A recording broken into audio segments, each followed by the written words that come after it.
Let me ask you something strange. Why do two people walk on the same road but live completely different lives? Why does one beg for money while another creates wealth? Is the difference education, opportunity, or something far more dangerous? What if I tell you the beggar and the businessman are separated by just one belief? Every morning, the beggar sat near a busy road. Thousands of people passed him every day.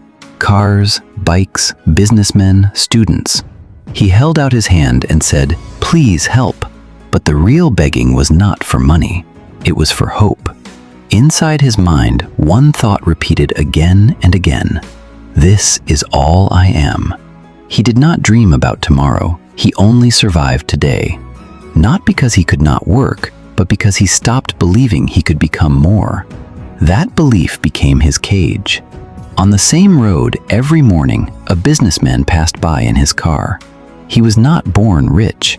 He was not special. But he had one dangerous habit. He asked questions. When he failed, he asked, "What did this teach me?" When others quit, he asked, "What can I do differently?" Where the beggar saw sympathy, the businessman saw systems. Where the beggar waited, the businessman acted. Same city, same time, different thinking. One day, their eyes met. The beggar asked for money. The businessman asked something else. He said, "How long have you been sitting here?" 10 years, the beggar replied. The businessman paused and said, "Do you know what scares me? You do not look defeated. You look convinced." That sentence hit like a mirror. Because acceptance of weakness is more dangerous than poverty. The difference between the beggar and the businessman was not intelligence. It was not opportunity. It was self-image.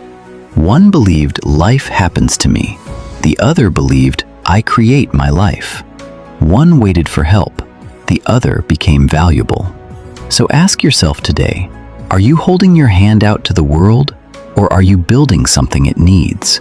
Because the world does not reward need, it rewards value. You do not become a businessman by money. You become one by mindset. Stop begging for chances. Start becoming someone who creates them.